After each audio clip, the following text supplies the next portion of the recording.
predictability. The milkman, the paper boy, evening TV. Did I get delivered here? Somebody tell me, please. This whole world's confusing me. Clouds as mean as you ever seen. Ain't a bird who knows you're true. Then a little voice inside you whispers, don't sell your dreams so soon. Everywhere you look, there's a heart, a hand to hold on to. Everywhere you look, there's a face of somebody who needs you. Good morning, Lakers. SAD is promoting Red Ribbon Week this week for students in the fight against drugs. I interviewed several students and teachers about what their natural high was. Now, some of you may be wondering, what's a natural high? Well, a natural high is something that makes you feel good and excited and something that brings out your inner self without using any sort of drugs or artificial substance. I interviewed longtime SAD advisor Mrs. Metzger on how SAD is promoting Red Ribbon Week and how we're using it to promote the fight against drugs. Good morning.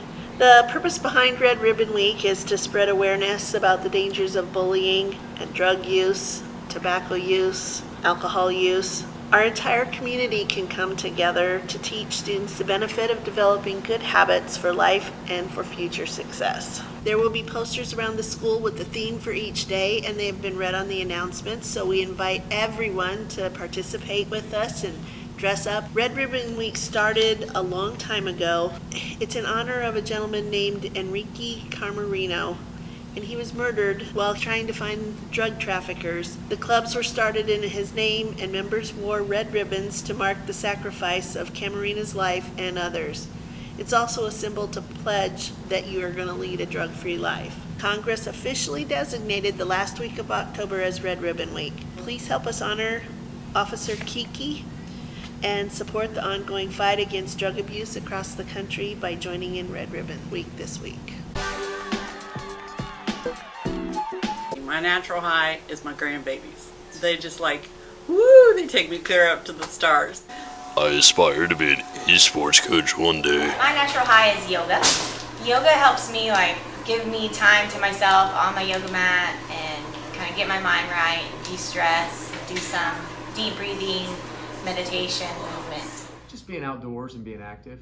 You know, I think the cliche answer would be hanging out with family and doing those kind of things. But for me, just being outside and getting to feel the nature and the fresh air is just something that I really enjoy.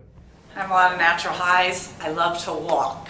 Walking releases endorphins. I feel good after I do it. I also like to watch sports and horse racing. Sometimes, you know, you just get so wrapped up in it and it releases just all kinds of good feelings. My natural highs come from making music and playing video games. I just really enjoy the personal effect I can have, you know, the production of the music, the hitting that note, or in video games, you know, hitting that shot, getting that heal, and being able to accomplish something with a group.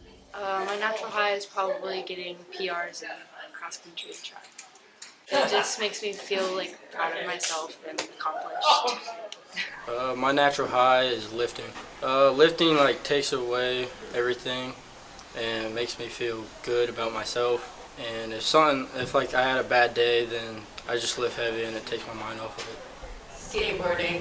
It's really fun. I always feel really free when I go really fast, and I like to listen to music while I skateboard. Softball. Volleyball. It makes me happy and it keeps me out of trouble.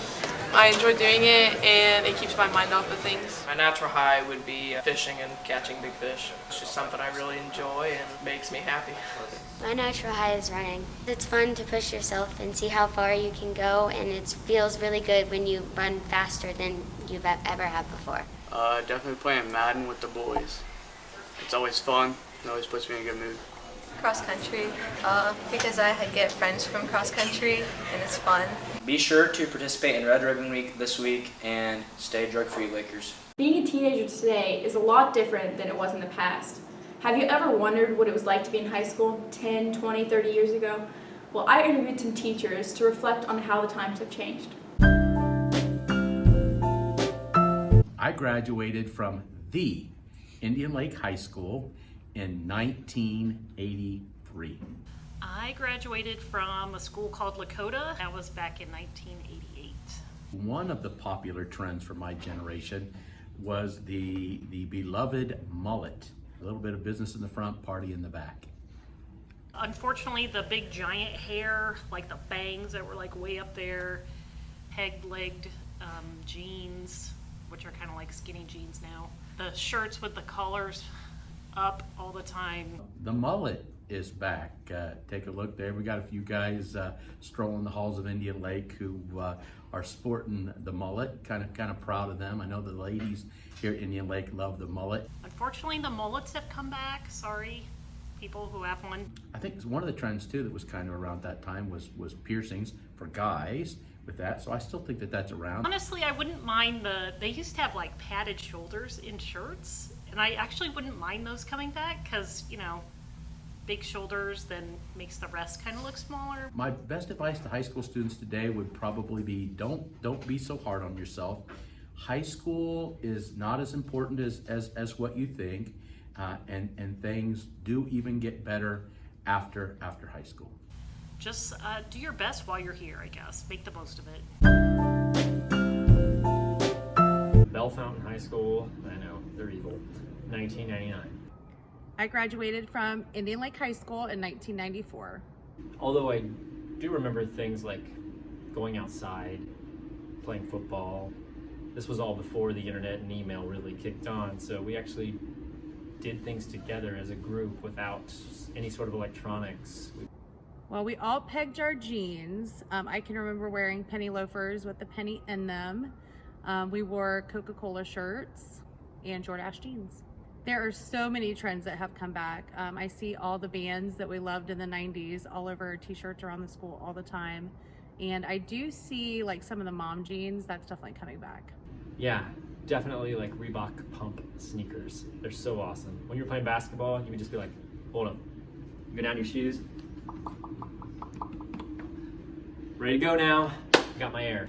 I'm not sure exactly what that air did for you, but it just made you feel better and gave you the confidence that you needed. I would say I don't want the big hair to come back. Mom jeans, oh, come on, they were never great then either. My best piece of advice is to go and do the things that are offered to you because you will never regret it. It's always so much fun to go to the dances, be in the musical, or just anything that comes your way, any sort of trip or extra activity that you can do. Don't wish for time to go too fast, because if you wish now to get to college, and then from college you wish you had a job, then you wish you were married, you wish you had kids, pretty soon then you're gonna wish you were retired, and then you're gonna look up, you're gonna be old, and you're gonna wish you could do it all over again. I graduated from Indian Lake High School in 2013. I think that trends were not as like pervasive as they are now because of social media. We didn't really follow trends on social media, but we were definitely wearing like skinny jeans. Things were not quite high rise yet. Young money, cash money billionaires, those shirts were huge. There was like a sagging your pants and like a flat bill hats kind of trend going on too. There's like a pop punk revival. So like a lot of the music that is being listened to is definitely similar to the stuff that was popular when I was in school. I want the fashion world to just keep going. I think it's going in a good direction. No, I don't want anything to come back. Halloween. It's my favorite holiday.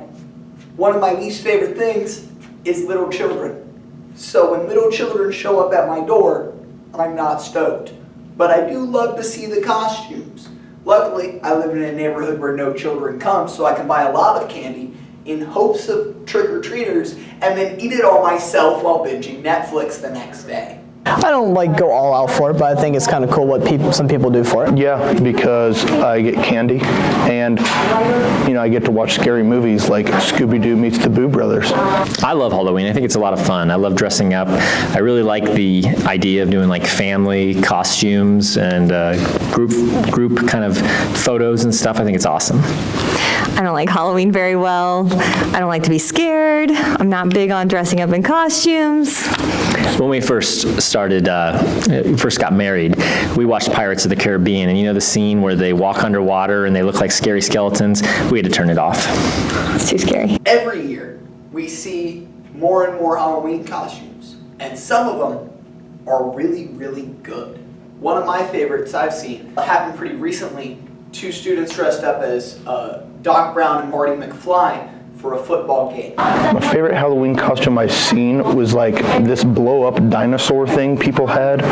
So like they'd get in a blown-up dinosaur, and then they would just walk around and have a little like window thing you could see through. It was just really big and weird. For me, what I have worn, my mom accidentally was sent an inflatable cow costume, so I wore that last year, and that was very weird sitting in class with that on. My favorite Halloween costume I've ever done was a zombie pinup girl. It was kind of cool.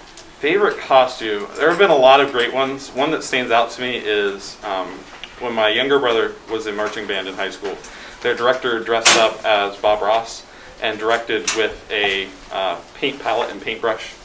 I kind of like the inflatable T-Rex costumes. They always look fun. Our neighbor had one, and he would like go mow the lawn randomly in it, and that was pretty awesome. Nowadays, if you see some of the kids' costumes, you're like, whoa, those are really, really cool and intricate. If you look back at us as kids, they were like just little paper plate masks that you put on that looked nothing like the person or character at all. I had a Hug-a-Bunch mask I wore, like this weird doll. I was an orange Hug-a-Bunch several times, like 3 years in a row. I think my favorite, I've seen somebody who like the optical illusion ones, like they put a head on top of their head so they looked really tall and had a shirt on or something. Not all costumes are great. The worst costumes are the ones you see every year. Nurse, the maid costume, the cat. These ones get very boring. Like the basic stuff like vampires, because those have been done to death. The Scream Killer, I don't really know what it is. I just see that mask every single year. Probably The Incredibles. I've seen that a lot. I think any chance someone has to kind of let down a little bit and express themselves a little more creatively than maybe everyday life is accepting of is good for that. It's basically a year-by-year thing. I remember when Frozen came out, literally every girl was Elsa. Including our daughters. Including our daughters, both were Elsa. So I think I get tired of the trendy costumes where the one of that year, everybody is that costume. Group costumes are one of the best ways to express costume. I love so much to see a group of people with costumes that only make sense together. One time I wanted our family to do a group costume. We wanted to do Lord of the Rings. I was going to be Gandalf, obviously. And we had our little kids. We were going to have them be hobbits. And my wife just did not want to take part. For all the women out there, this was when I was going through chemo and didn't have any hair. My husband suggested I could be Gollum. I thought it would have been cool. My precious. You're lucky we're still married.